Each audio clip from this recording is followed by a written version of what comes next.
not only coronavirus patients, even doctors are finding difficulty in getting a bed when they fall sick. Today, if I were to fall sick, I would not find a bed in hospital, in any of the hospitals. On March 9, 2020, COVID-19 made inroads into the state of Maharashtra, which recorded its first case in Pune. 2 days later, on March 11, Mumbai recorded its first COVID-19 case. Maharashtra still remains the worst hit state, with over 7 lakh cases in Mumbai alone. The rise in the number of cases in the city has hit the global headlines several times over the last 1 year. Beds of the patient have not increased.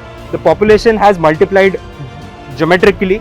We need to understand that Mumbai government is going to face a huge challenge catering to this population. Regarding the bed availability, is there daily increase in the number of cases, about 900 to 1000 cases per day.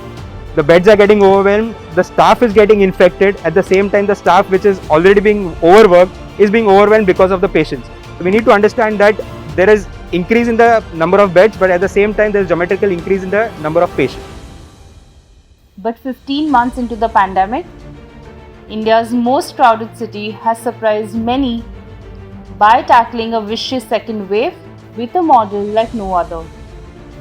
During the first wave of infections in early 2020, the country's financial capital was anything but well equipped.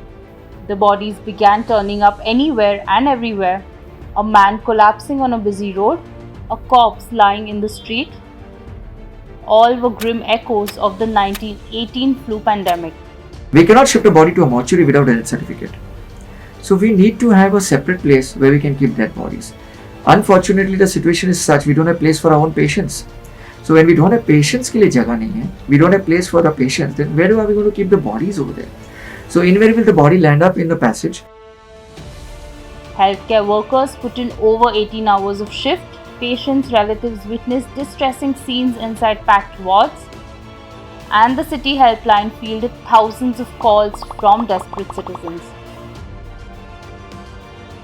Many patients had no chance of getting admitted to a publicly funded hospital in a city with just 80 ambulances and 425 intensive care units for a population of over 20 million people. Corona को तो लेकर ambulance की जो कमी है और अस्पतालों की कमी है, अस्पतालों की ज़रूरत जो चीज़ें रहती है उनकी जो कमी है, उस हिसाब से तो डर लगता है कि कोरोना बीमारी और ना हद तक बढ़ जाए। कि नहीं तो देखिए जो गरीब इंसान है वो प्राइवेट एम्बुलेंस अलाउ जैसे कि नहीं कर सकता। जो गरीब रहेगा वो एम्बुलेंस जो है सरकारी से ही करेगा।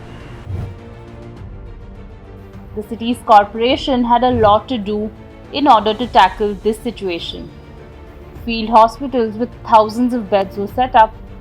Private facilities with COVID-19 wards were opened by the corporation, and 800 vehicles were turned into ambulances. But these efforts alone could not combat the swift rise in infections in India's most densely populated city. Dharavi, the world's largest slum which is located in Mumbai, recorded just one case only to soon turn into a ticking bomb full of infections. This pocket of small homes, narrow roads, common toilets, and absolutely no scope for social distancing gave the city corporation a message that was clear and loud. Standard practices would be of little use to control this spread. अरे अंदर बंद है, अपने दवा मार रहे हैं, अपने घर पे सुरक्षित है। हम लोग पूरा पैक है, मैं वॉचमैन ही करता हूँ, पैक हूँ सर। यहाँ से निकलना मुश्किल पड़ता है, आना जाना ये सब सामान का भी लेना देना, खाने पीने का भी प्रॉब्लम है sir.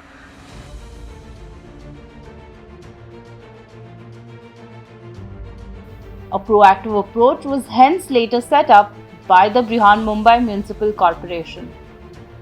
It focused on 55 slums where a strict lockdown was accompanied by aggressive sanitization of public toilets, mass coronavirus screenings, and a huge volunteer effort to ensure that nobody went hungry. All positive test reports in the city were routed through war rooms manned by doctors. They would triage cases and decide where to send the patient, irrespective of whether she or he is a minister, a big shot, or a slum dweller. When COVID came, the biggest challenge was that, and everybody, the experts were thinking that it will spread like wildfire in slums because there's no social distancing, where there are no norms followed, and these 10 million people in slums, they would be hard hit by this virus. The moment somebody was found positive, we would lift 15 people of his immediate family or the neighbors, and we put them in hotels. We requisitioned 187 hotels, 48,000 rooms. We started moving almost 30,000 people every day out of slums, the high risk contacts. As 2020 wore on, it looked like India may have miraculously beaten the pandemic and lockdown restrictions were gradually eased. But in Mumbai, authorities didn't dismantle a single bed in the now deserted field hospitals. This meant that when the country witnessed a sudden surge in cases in March 2021, the metropolis was much better prepared than many other Indian cities. Credit goes to our Honorable Chief Minister, Honorable Uddhav Thackeray sir. He kept on warning us right from last October, November that the next wave is going to come. Even when I would go to him and tell him that Jumbos have 9,000 beds, they're all lying vacant, still he would tell me to hold on till 31st March, don't close them. When other places were experiencing a healthcare collapse and bodies were being cremated on any space of free land available, Mumbai saw significantly lower mortality rates. The city still suffered close calls. Twitter, Facebook and Instagram were flooded with SOS calls for remdesivir injections, oxygen refills and hospital beds. BMC Commissioner Iqbal Chahal recalled one night in April when 6 hospitals faced dire oxygen shortage, putting 168 patients at serious risk unless they were shifted to other facilities. But everyone survived. Not only did the government come together to save the city, so did its people. This victory, however, isn't enough. With reports of a massive third wave approaching the country, the BMC has chosen to keep its guard up. Contractual staffers from jumbo COVID-19 centers are being relieved, but wards remain open to cater to any emergency the city may face year on.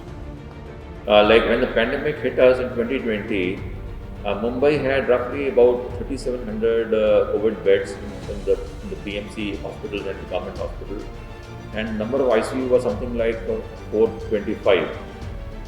This shows that the last, say, 10 years, the addition of ICUs or the addition of new hospital beds didn't keep pace with which the population grew. And now, supposing we have 9,000 beds in jumbos, another 6,500 coming up, this is 15,000 plus beds with more than 1,500 ICU and ventilators.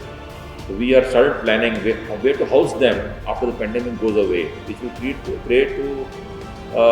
creation of many new hospitals where all this equipment has to be properly utilized in the longer run.